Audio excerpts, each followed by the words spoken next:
Welcome to another bonus edition of the MTB Podcast, a segment of the weekly episode that I call Afterthoughts. This is one of my favorite parts of these weekly presentations because it gives us a chance to dig a little deeper, connect the dots, and really challenge ourselves to think critically about what we discussed during the main episode. So let's do a quick recap of what we covered in the main presentation. We talked about separating people from their actions, how we can recognize someone's humanity without excusing their worst choices. We talked about being careful in choosing role models because no one is perfect.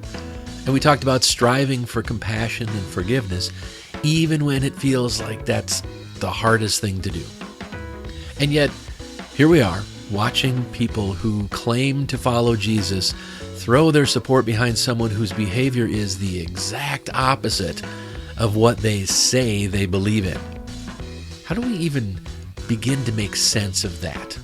How can people who were raised on values like honesty, humility, and kindness suddenly justify corruption, cruelty, and authoritarianism? Now, I know it's tempting to just shake our heads in disgust and write them off as brainwashed or hypocritical or racist or just hateful and ignorant. But that doesn't actually help us understand what's going on. And if we don't understand it, we can't effectively push back against it.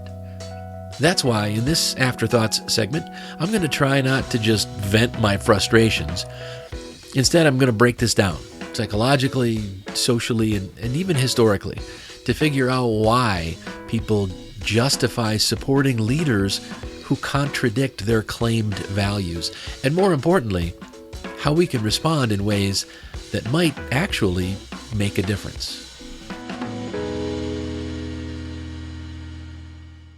All right, so let's talk about why good people, people who claim to follow Jesus, who believe in kindness, humility, and love, why they're willing to throw their support behind someone who represents, well, none of those things.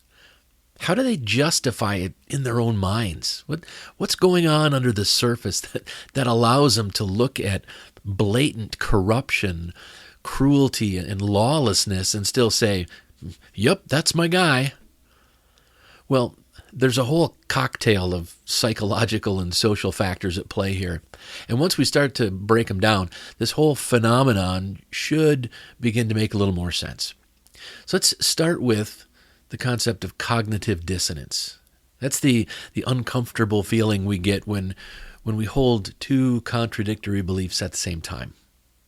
If you grew up believing that Christian values matter, things like honesty, humility, treating others with kindness and acceptance, but now you're supporting a man who embodies none of those values, you're gonna feel some discomfort.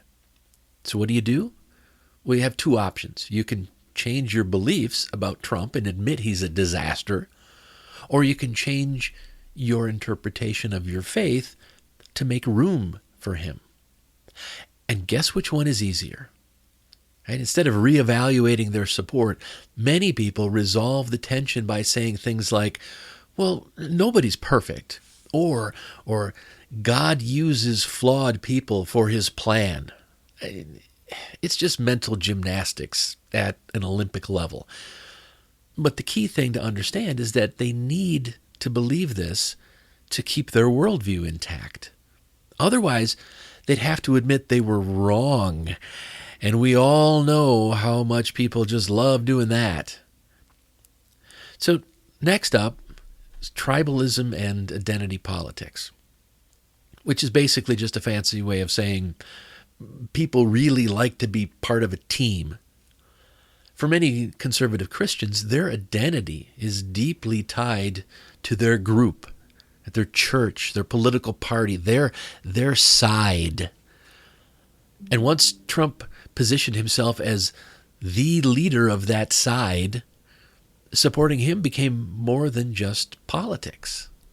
It became personal. To admit he's corrupt wouldn't just be admitting a politician is flawed. It would feel like betraying their people.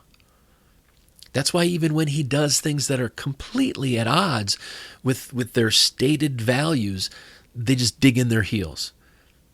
Because at that point, it's no longer just about Trump. It's about them. And it's about the way they perceive their place in their community. And I warned you this was a whole cocktail of psychological and social factors, right? So next up we have fear-based thinking and the lesser evil argument. And this is a huge one. A lot of Christian conservatives, they've been conditioned to believe that secularism, liberalism, or progressive policies are the ultimate enemy. They've been told over and over that Democrats hate Christianity. They've been told that religious freedom is under attack, that the world is spiraling into chaos because people aren't following God's laws. So when they look at Trump, they don't see an imperfect leader. They see a necessary one. Even if they acknowledge his flaws, they believe the alternative is just so much worse. It's why I hear plenty of them say, well, I don't like everything he does, but at least he's standing up for Christianity. Even though, nothing about his life suggests that's actually true.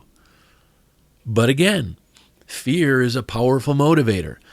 If you truly believe you're in a battle between good and evil, you're going to rationalize a lot of things to stay on the side that you think is the good winning side. All right, finally, let's talk about religious indoctrination and authoritarianism. Because a lot of churches don't just teach faith, they teach obedience. Many people grow up in religious communities where questioning authority is seen as sinful. They're taught that pastors, religious leaders, and even some political figures who align with their faith should be followed without question. If you've been raised in a system that discourages critical thinking, a system that frames authority as something sacred, then scrutinizing Trump, or almost any conservative leader, isn't just difficult. To them, it feels wrong. When the church teaches that obedience is a virtue and loyalty to your leaders is proof of your faith, well, it's no surprise that people just sort of fall in line.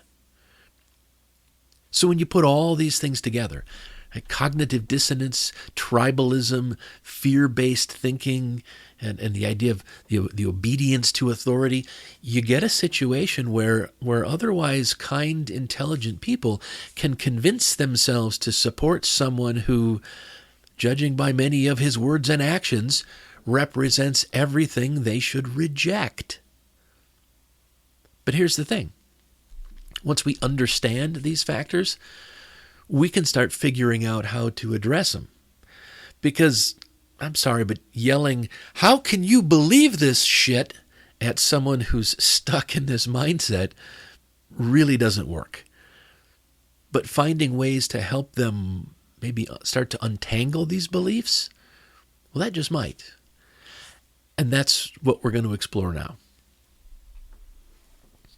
All right, so let's get into the real moral gymnastics at play here. How people who claim to follow the teachings of Jesus can turn around and support a man whose life is basically the opposite of the good things that Jesus taught. I mean, it's impressive in a kind of horrifying way, but understanding the how and why of this contradiction, I think that's key if we ever want to start to untangle it or to help others untangle it. First up, we have the ends justify the means mentality. And this is a big one.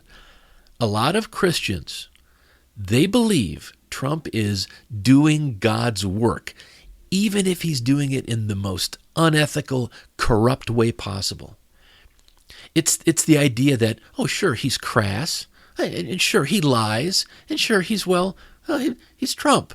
But if he's stacking the courts with conservative judges, if he's fighting against woke policies, or making life harder for the people they see as enemies, then it must be part of God's plan. The problem is, this thinking totally contradicts the faith they claim to follow. I'm sorry, but Jesus didn't say, "Blessed are the corrupt, for they'll get shit done." He didn't say, "Love your enemies unless they vote differently." But this is where loyalty gets tricky. If you believe Trump is on your team, then any harm he causes, it needs to be excusable, because it's all part of the greater good that God has planned. The problem is that when you start justifying bad behavior because it benefits you, you've already lost the moral high ground.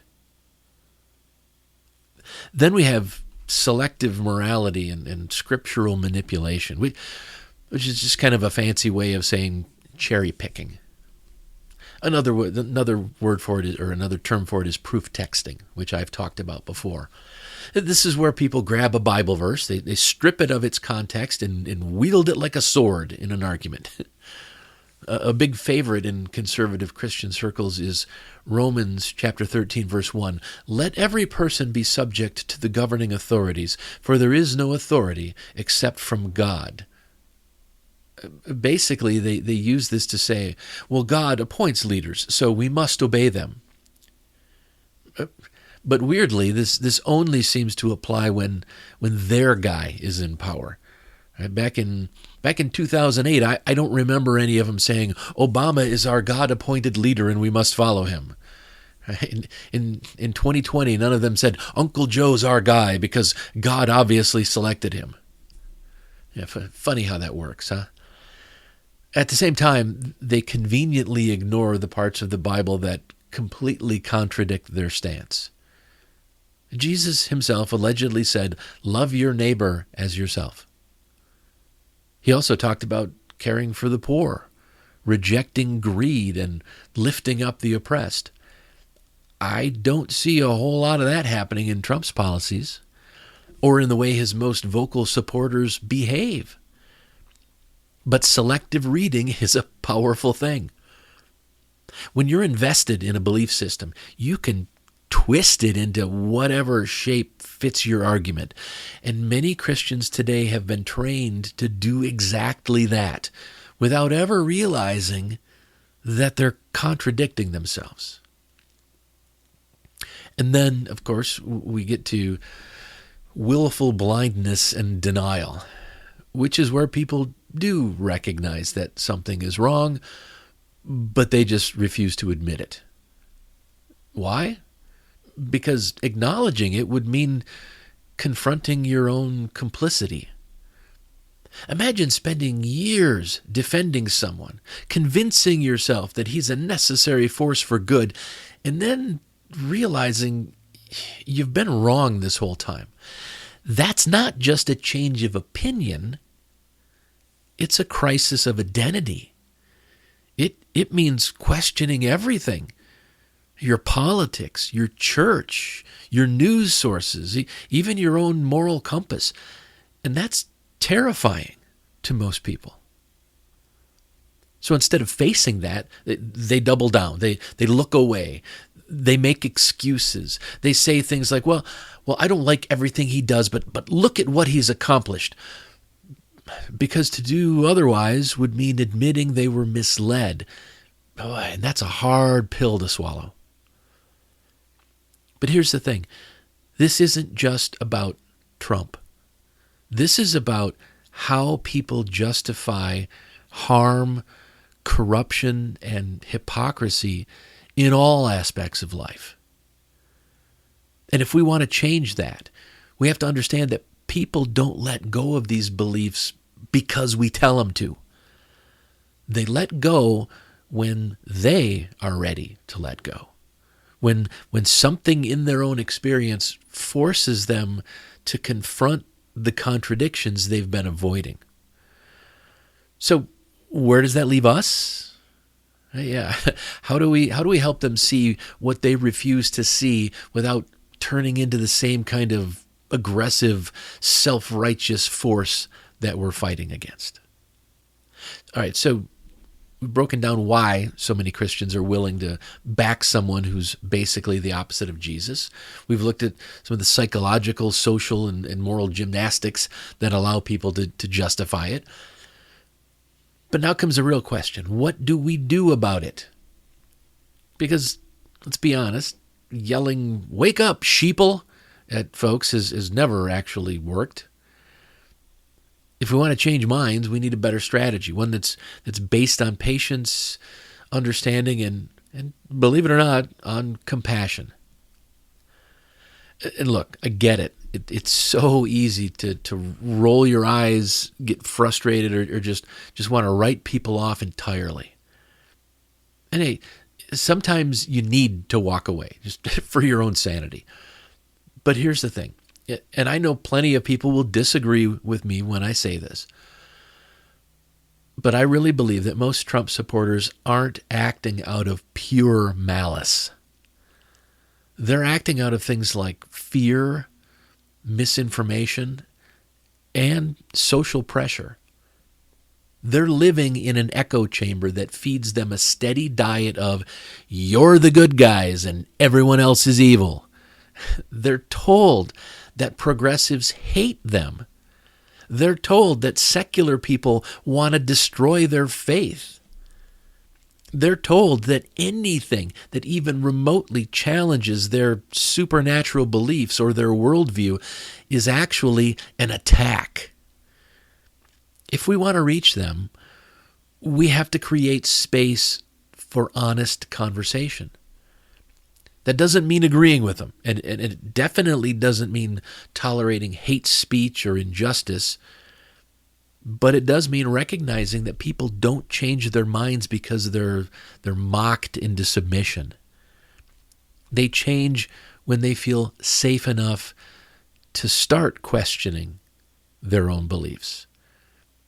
If we want people to rethink their loyalties, we need to make sure they can, without feeling like they'll be excommunicated from their entire social world the moment they do. Telling someone they're wrong just makes them dig in deeper. But asking them the right question, well, that can plant a seed that eventually grows into a little more self-awareness.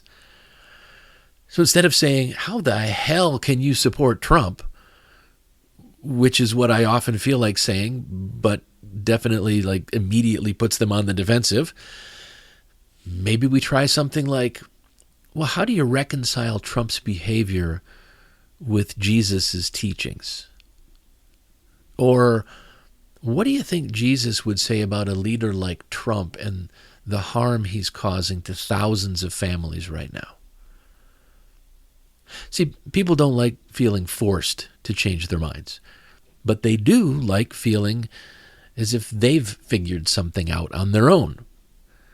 And when you ask questions instead of just arguing, you give them the opportunity to think. Now, they probably won't answer honestly in the moment. Heck, they may give you, the prepackaged response about God using imperfect vessels, whatever. But later, when they're alone, that little question can sit in their mind, and it just might start to make them a little uncomfortable. And discomfort, that's the first step toward change. I truly believe that one of the biggest reasons people cling to Trump, especially conservative Christians, is that they don't feel like they have anywhere else to go. Like I said, they've been told that liberals hate them. They've been taught that secular spaces are hostile to their faith. And their religious leaders, the folks they've been taught to never question, are preaching that any step away from Trumpism is a step toward chaos and godlessness. And if we're being honest, some progressive spaces and many progressives who are most vocal, especially online, do make it hard for disillusioned conservatives to find a new home. That's why we need to build better alternatives. If people are following Trump because they think he's their only option, we need to give them better options. We need to create spaces where people can explore values-based, ethical living without being forced into a box of blind loyalty or religious dogma. We need to show them that you don't have to be a Christian nationalist to be a good person, that morality exists outside of authoritarian politics, and that community can be about shared values, not just shared fear. So instead of just shouting, "You're wrong," let's offer something better. A better vision for leadership. A better way to live ethically. A better future that doesn't require blind loyalty to a corrupt figure. And look, is this an easy fix? Well, hell no. Are some people never going to change? Absolutely. But if we want to fight authoritarianism, we can't just be against something. We have to be for something better. And that starts with how we engage, how we challenge, and how we build a world where people don't feel like they need someone like Trump in the first place. All right. Covered a lot in this episode.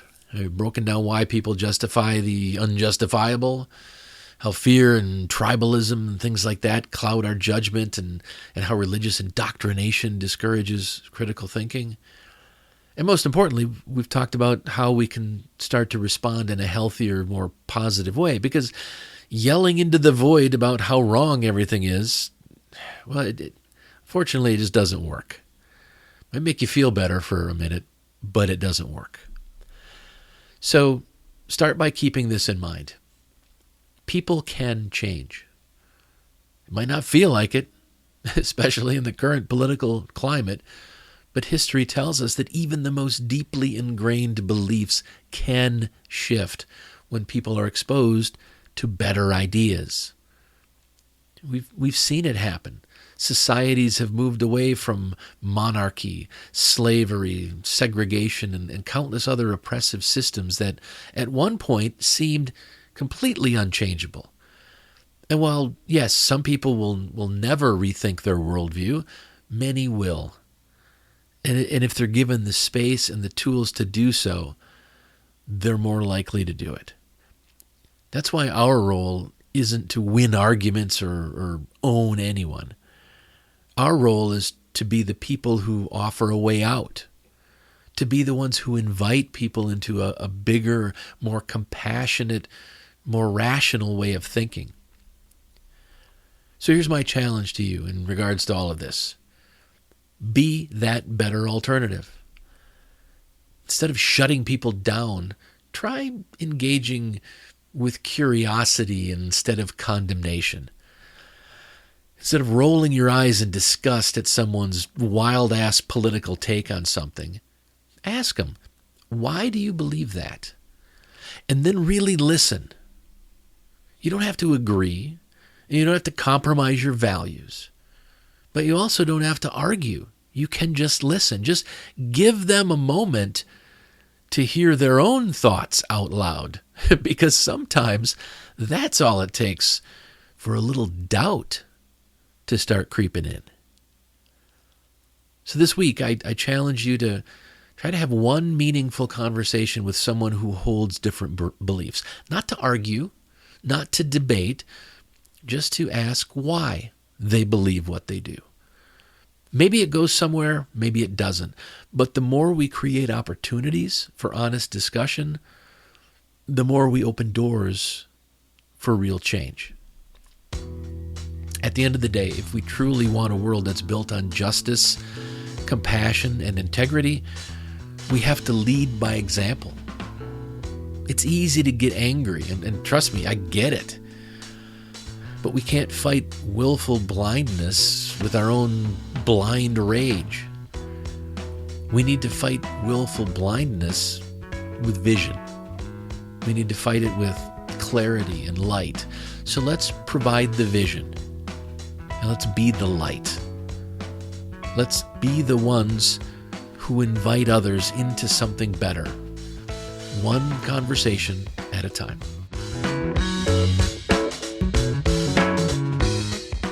Thanks for joining me for this episode of Afterthoughts. If you want to keep up on everything I'm doing, please head over to thecodaproject.com and subscribe to my newsletter. Also, if you subscribe for free over at thecodaproject.com, you'll start receiving my weekly resource called The Weekly Compass. It's a brief once-a-week guide on a single core value. You can think of it as a mini lesson plan for personal growth. It's perfect for families, students, and adults because I include discussion questions designed for each age group. So each weekly issue, it centers on a short reflection about the week's value, followed by discussion questions that are tailored for the different age groups, and then a simple take action step, like a small challenge or exercise you can do to put that value into practice. Especially for families, it's designed to be an easy way to ensure that at least once a week, you're making time to talk about morality, ethics, and core values.